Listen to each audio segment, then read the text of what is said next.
Hello दोस्तों, आज मैं एक और पैथोलॉजी का नया लेक्चर शुरू करने जा रही हूँ जिसमें मेटाप्लेसिया के बारे में पढ़ेंगे। हम लोग सेकंड चैप्टर का ही है जिसमें हम लोग अलग अलग टॉपिक वाइज मैंने डिवाइड करके अलग अलग छोटी छोटी टॉपिक्स में पढ़ाया है।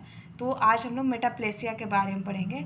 हम लोग जैसे कि पहला एट्रोपी, हाइपर एट्रोपी, हाइपरप्लेसिया, ठीक है, कि अगर सेल और टिश्यू में इंजरी होती है, उस पर स्ट्रेस पड़ता है तो क्या क्या चेंजेज आ सकते हैं, ठीक, उसी के बारे में हम लोग पढ़ रहे हैं इस चैप्टर में। तो पहला था कि सेल छोटा हो जाएगा जिसे हम लोग बोलते हैं एट्रोपी, सेल का साइज बड़ा हो जाएगा तो जिसे हम लोग बोलते हैं हाइपरट्रॉपी, जिसमें सेल की नंबर्स इंक्रीज कर जाती है उसे बोलते हैं हाइपरप्लेसिया। ठीक उसी तरह एक और है मेटाप्लेसिया। ठीक है, अब मेटाप्लेसिया होता क्या है कि इसमें क्या होता है कि रिवर्सिबल चेंजेज होती है। कि मान लेते हैं जब तक इंजरी है, जब तक स्ट्रेस है, ठीक है, उस टाइम वो सेल और टिश्यू वो में चेंजेस रहेंगे। जैसे ही वो स्ट्रेस हटता है, वहाँ से इंजरी खत्म होता है, तो ये फिर अपना पहला वाला पोजीशन ले लेंगे। ठीक है, रिवर्सिबल है ये। इसमें क्या होता है कि और जब हम लोग पहले 3 लेक्चर में देखें कि उसका सेल साइज इंक्रीज कर जाएगा, सेल का नंबर इंक्रीज कर जाएगा, सेल साइज छोटा हो जाएगा। लेकिन इसमें हम लोग क्या देखेंगे कि जो एक टाइप ऑफ सेल है, एक टाइप ऑफ टिश्यू है, one type of tissue replace हो जाएगा, अदर टाइप ऑफ टिश्यू वहाँ आ जाएगा। ठीक है, मान लेते हैं कि पहले से कहीं पे स्क्वेमस एपिथेलियम है, ठीक है, तो वहाँ पे अब स्ट्रेस की वजह से कॉलमनर एपिथेलियम आ जाएगा। ठीक है, इसमें ये चीज़ होती है। इसमें क्या होता है कि रिवर्सिबल चेंजेज है। वन सेल टाइप जो है वो रिप्लेस्ड हो जाता है अदर सेल टाइप से। ठीक है, जैसे कि इसका एग्जाम्पल है, पहला है कि स्क्वेमस मेटाप्लेसिया। ठीक है, इसमें क्या होता है कि स्क्वेमस एपिथेलियम आ जाता है। पहले से वहाँ पे कॉलमनर एपिथेलियम रहता है, लेकिन वो रिप्लेस्ड हो जाती है स्क्वेमस एपिथेलियम से। ठीक है, उसमें स्क्वेमस एपिथेलियम आ जाता है। तो ये कब होती है कि जब हम बहुत ज़्यादा क्रोनिक स्मोकर है, कोई पर्सन बहुत लंबे समय तक सिगरेट स्मोकिंग कर रहा है, तो हमारे जो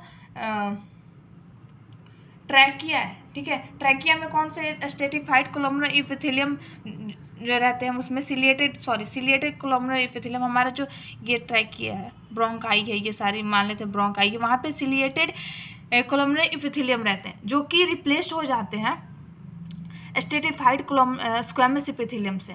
ठीक है, वहाँ पे इरिटेशन होती है, हम लंबे समय तक सिगरेट स्मोकिंग कर रहे हैं तो उसके जो केमिकल्स होती है, हार्मफुल केमिकल्स, उसकी वजह से हमारे ब्रोंकाई, हमारे ट्रैकिया वगैरह में इरिटेशन होता है।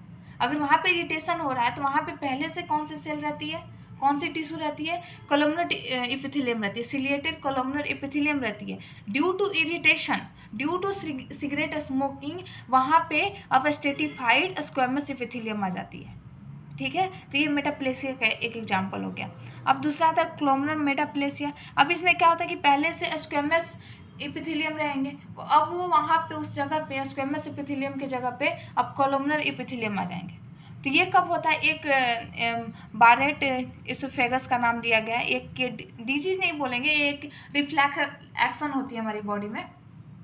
जैसे मान लेते हैं कि हमारा ये एसोफेगस है, ठीक है, एसोफेगस का ये जो लोअर स्फिंक्टर होती है, ठीक है, लोअर एसोफेजियल स्फिंक्टर, जो कि हम लोग एनाटॉमी में पढ़ेंगे, तो वहाँ पे ये क्या होता है कि ये जो स्फिंक्टर होती है वो बहुत अच्छे तरीके से क्लोज नहीं हो पाती है। जब मान लेते हैं कि यहाँ पे बोलस जो है वो स्टोमक में चला गया तो यहाँ पे ये क्लोजनेस हो जानी चाहिए, तो यहाँ पे क्या होती है कि क्लोज नहीं हो पाती है, जिसकी वजह से हमारा गैस्ट्रिक जो भी जूस रहती है या फिर गैस्ट्रिक जो भी काइम रहता है, काइम जिसे हम लोग बोलते हैं एनाटॉमी फिजियो में, वो क्या होता है कि एसोफेगस में जाना शुरू हो जाता है। ठीक है, अब मान लेते हैं कि यहाँ पे ये वाल्व जो है, यहाँ पे स्फिंक्टर जो है प्रॉपरली क्लोज नहीं होगा, तो जो भी हमारे स्टोमक में रहेगा वो हमारे एसोफेगस में आना शुरू हो जाएगा, जिसकी वजह से हमारे स्टोमक में क्या होता है कि HCl होता है। HCl अब हमारे एसोफेगस में जाएगा तो वहाँ पे इरिटेशन ही कॉज करेगा ना। ठीक है, कभी कभी हमें जलन महसूस होती है जब इस तरह का जो पेशेंट होता है जिनमें इस तरह की कॉजेज होती है, तो वहाँ पे इरिटेशन होता है। तो वो इरिटेशन किसकी वजह से होता है, HCl की वजह से। तो वहाँ पे पहले से क्या रहता है, स्क्वेमस एपिथेलियम रहता है हमारे ये एसोफेगस में, स्क्वेमस एपिथेलियम रहता है डिस्टल, ये डिस्टल पोर्शन हो गया, ये प्रॉक्सिमल होता है, ये डिस्टल होता है। तो डिस्टल पोर्शन में क्या रहता है, स्क्वेमस एपिथेलियम रहता है, वो अब रिप्लेस्ड हो जाता है कोलमनर एपिथेलियम में। क्यों? क्योंकि वहाँ पे क्रोनिक इरिटेशन होती है रिफ्लैक्स गैस्ट्रिक एसिड की वजह से। ठीक है। हमारे स्टमक में जो गैस्ट्रिक एसिड है अब वो एसोफेगस में जाने लगता है, जिसकी वजह से वहाँ इरिटेशन होती है। इरिटेशन होने की वजह से वहाँ पे स्क्वेमस एपिथेलियम जो रहता है वो रिप्लेस्ड हो जाता है कोलुमनर एपिथेलियम में, ठीक है। अब एक और इसका एग्जाम्पल है मेसेनकाइमल मेटाप्लेसिया, ठीक है। अब यहाँ पे क्या होता है कि मेसेनकाइमल का मतलब समझ में आ रहा होगा कि यहाँ पे बोन का फॉर्मेशन होने लगता है। फाइब्रस टिश्यू या फिर कार्टिलेज है जहाँ पे, वहाँ पे अगर वर्कलोड बढ़ रही है, स्ट्रेस हो रहा है, ठीक है, तो वहाँ पे कभी कभी हम लोग देखते हैं ना कि कैल्सिफिकेशन होने लगती है हमारे फाइब्रस टिश्यू वगैरह में, ठीक है। तो ये ठीक उसी तरह है कि अगर जहाँ पे स्ट्रेस वगैरह पड़ा कार्टिलेज पे या फिर फाइब्रस टिश्यू पे, तो वहाँ पे ओसियस होने लगती है, वहाँ पे बोन का फॉर्मेशन शुरू हो जाता है, ठीक है। ये मेसेनकाइमल मेटाप्लेसिया है। अब इसमें एक और है, ठीक है।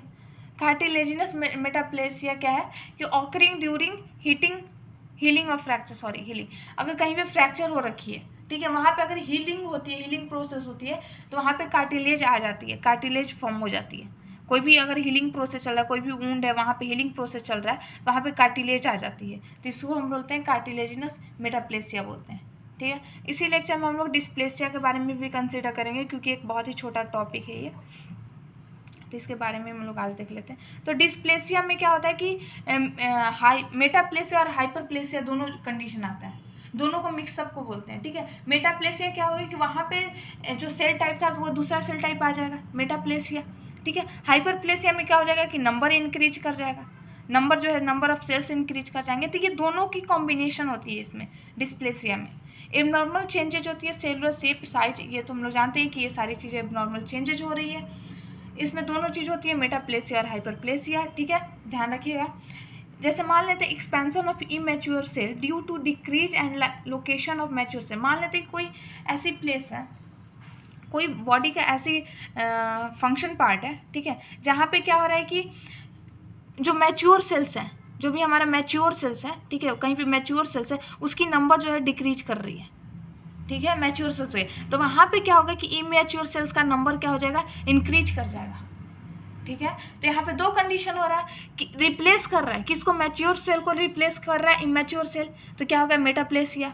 लेकिन नंबर इंक्रीज कर रहा है, इसका जो नंबर जो है इंक्रीज कर रहा है, तो वो हो गया हाइपरप्लेसिया, ठीक है।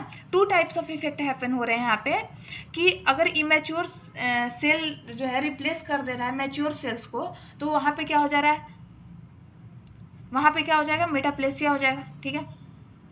यहाँ पे क्या हो, मैच्योर सेल्स पहले से थे, वहाँ पे अब मैच्योर सेल्स आने लगे, जिसको हम लोग वहाँ पे बोलेंगे मेटाप्लेसिया हो रहा है।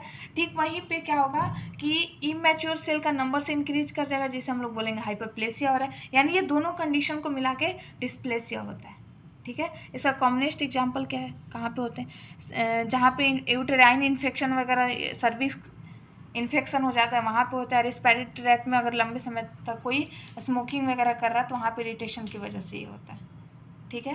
तो सेकेंड चैप्टर लगभग कंप्लीट हो गया है, सेकेंड चैप्टर में कुछ बचा नहीं है। तो अब नेक्स्ट लेक्चर में थर्ड चैप्टर शुरू करेंगे, जिसमें हम लोग देखेंगे इरिवर्सिबल और रिवर्सिबल चेंजेस के बारे में। तो आपको ये लेक्चर और नोट्स अगर अच्छे लगे होंगे तो प्लीज़ चैनल को लाइक एंड सब्सक्राइब करें। Thank you for watching, thank you.